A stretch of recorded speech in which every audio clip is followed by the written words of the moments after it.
வணக்கம். Welcome to Sai hi tech nursery garden. இன்றைக்கி நம்ம வில்வம் செடியை பற்றி தான் இந்த வீடியோ பற்றி நம்ம பார்க்க போகிறோம். எனக்கு தெரிஞ்ச சில விஷயங்களை உங்கள் கூட நான் பகிர்ந்துக்க போகிறேன். ஒரு பயனுள்ள தகவலாமே இருக்குங்க. இந்த செடியை வந்து பார்த்திங்கன்னா ஆங்கிலத்தில் பீல் ட்ரீ அப்படின்னு சொல்லுவாங்க. ஓகேங்களா? தமிழில் நம்ம மகாவில்வம் அப்படின்னு சொல்கிறோம். ஹிந்தியில் பெல்னு சொல்லுவாங்க. மலையாளத்தில் கோவலம் வில்வம் அப்படின்னு சொல்லுவாங்க. தெலுங்கில் பில்வம் அப்படின்னு சொல்லுவாங்க. சமஸ்கிருதத்தில் பில்வா அப்படின்னு சொல்லுவாங்க. சரிங்களா? ஒரு சில ஊர்களில் ஒவ்வொரு விதமான பெயர் வந்து இந்த செடிக்கு வந்து இருக்குங்க. இந்த செடியானது வந்து பார்த்திங்கன்னா நம்ம இந்தியாவில் நிறைய இடங்களில் நம்ம பார்க்கலாம். பர்டிகுலராக நம்ம தமிழ்நாட்டில் திருவண்ணாமலையில் நீங்கள் கோயிலுக்கு போயிருந்தால் கண்டிப்பாக அடியண்ணாமலையில் கூட இந்த செடியை பார்க்கறதுக்கான வாய்ப்பு அதிகமாக இருக்கும். ஓகேங்களா? இதனுடைய தாவரத்தினுடைய கேரக்டர் அது எப்படி இருக்குது அதை பற்றி நம்ம பார்க்கலாம்.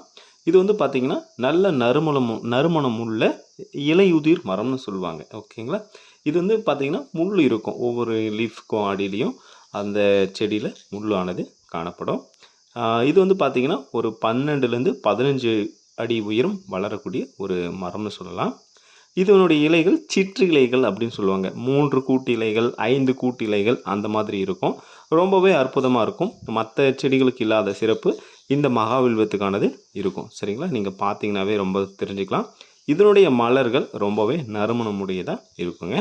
இதனுடைய மருத்துவ பயன்கள்னு பார்த்தீங்கன்னா இதுலேருந்து கிடைக்கக்கூடிய பாகங்கள் என்னென்ன பாகங்கள் வந்து மருத்துவத்துக்கு அதிகமாக பயன்படுது அப்படின்னு பார்த்தீங்கன்னா இதனுடைய இலைகள், பட்டைகள், வேறு, அப்புறம் கனிகள் இவை எல்லாமே வந்து பார்த்திங்கன்னா அதிக மருத்துவ தன்மை வாய்ந்ததாக இருக்குங்க. இந்த மருத்துவத்தில் எந்த மாதிரியான பிரச்சனையெல்லாம் சரி பண்ணுது அப்படின்னு பார்த்தீங்கன்னா இதனுடைய இலைகள் வந்து ஆஸ்துமா, காய்ச்சல், சளி ஆகிய பிரச்சனைகளுக்கு மிகவும் சிறந்த மருந்தாக பயன்படுதுங்க.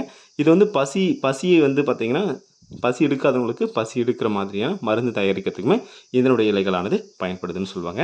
இது வந்து பார்த்திங்கன்னா விட்டமின் சி வந்து அதிகமாக நிறைந்தது.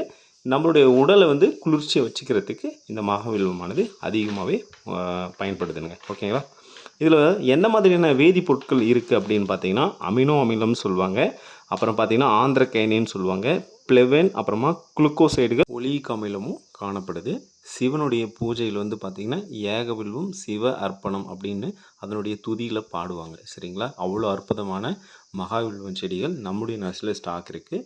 உங்களுக்கு வேணுன்ற ஹைட்டில் ஆர்டர் பண்ணிக்கலாம். பெரிய சைஸ் இருக்குது, சின்ன சைஸுமே இருக்குது.